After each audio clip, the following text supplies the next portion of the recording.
Wie du dein Zuhause definierst, hängt von deiner Perspektive ab, von nichts anderem. Was für mich Alltag ist und Heimatsdefinition, das ist für manche Menschen undenkbar.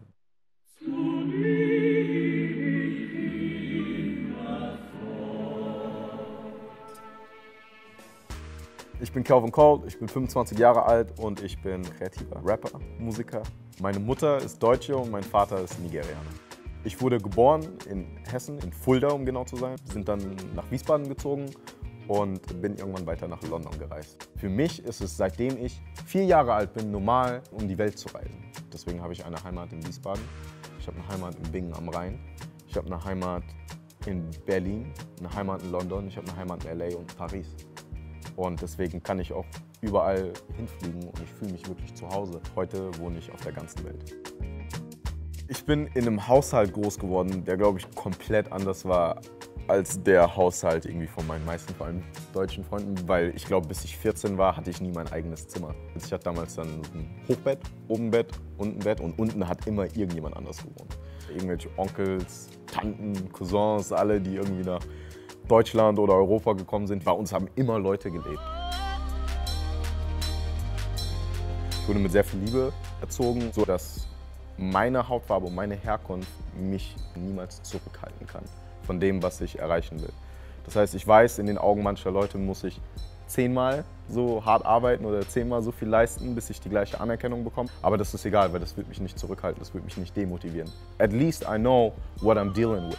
Selbst wenn ich weiß, dass gewisse Dinge, die mir widerfahren sind oder meinem Vater widerfahren sind, definitiv aufgrund der Hautfarbe waren oder Herkunft, ja, die Erfahrungen, die ich gemacht habe in Bezug auf Anderssein, habe ich absolut zu meiner Stärke gemacht. Das ist fast wie in einem Kampfsport. Du kriegst was von der Welt, von deinem Gegner, von deinem Gegenüber zugeworfen und du kannst jetzt akzeptieren, okay, habe ich trainiert, ist mein Körper und mein Kopf dazu bereit, das umzuwandeln und zurückzufeuern oder stecke ich jetzt einfach nur einen Schlag ein? Manchen Leuten werden schwere Lasten zugetragen und ein schlechtes Deck ausgespielt, aber du musst wirklich entscheiden, was du daraus machst und ob du zum Opfer wirst und dich viktimisieren lässt und selbst viktimisierst oder durchziehst. Da gibt es keine andere Frage, als durchzuziehen. Das erste Mal, als ich in Nigeria war mit 14, das hat mein Leben verändert. Du kennst natürlich die Stories von deinem Vater und immer das Obligatorische, wenn du dich daneben benommen hast. If you don't change your behavior, I'll send you to Nigeria. You go back. Aber dort zu sein, ist eine andere Welt. Das Erste, weiß ich noch, was ich meinen Vater gefragt habe, als ich dort war, warum sind alle glücklich? Warum grinsen alle? Total viele leben doch hier im Dreck und in der Armut. Ja, die sind nicht alle so, ich muss zur Arbeit, rumgelaufen.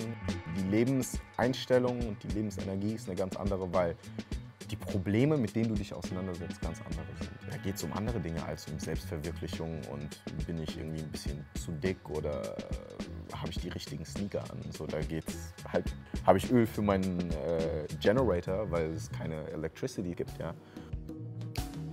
In Deutschland mein ganzes Leben lang wurde mir zugetragen, dass ich schwarz bin. In Nigeria war ich dann zum ersten Mal der Weiße. Als ich dann gesagt habe, ich bin Deutscher, wurde ich, oh Hitler. Hast Idioten in Deutschland, hast auch Idioten dort, die dich auf deine Hautfarbe oder Herkunft oder wie auch immer reduzieren und sich ihre Späße erlauben.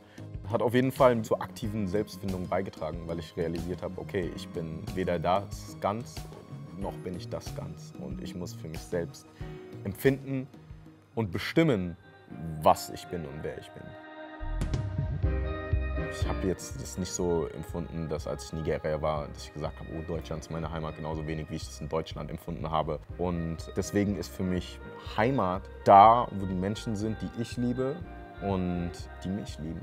Das ist, glaube ich, für viele Menschen in dieser Generation, die zwischen Kulturen groß geworden sind, die viel am Reisen sind, der Fall. Und das wird in den kommenden Generationen noch viel krasser werden. Deswegen lege ich dir ans Herzen, reise.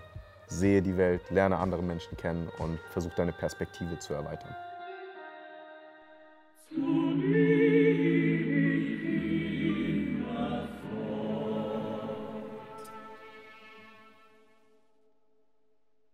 Das war Germania mit Calvin Colt. Ich würde euch gerne fragen, wie ihr für euch selbst Erfolg definiert. Ist es für euch connected mit finanziellen Aspekten oder geht es nur darum, gesund und glücklich zu sein, Zeit zu haben. Wie definiert ihr Erfolg?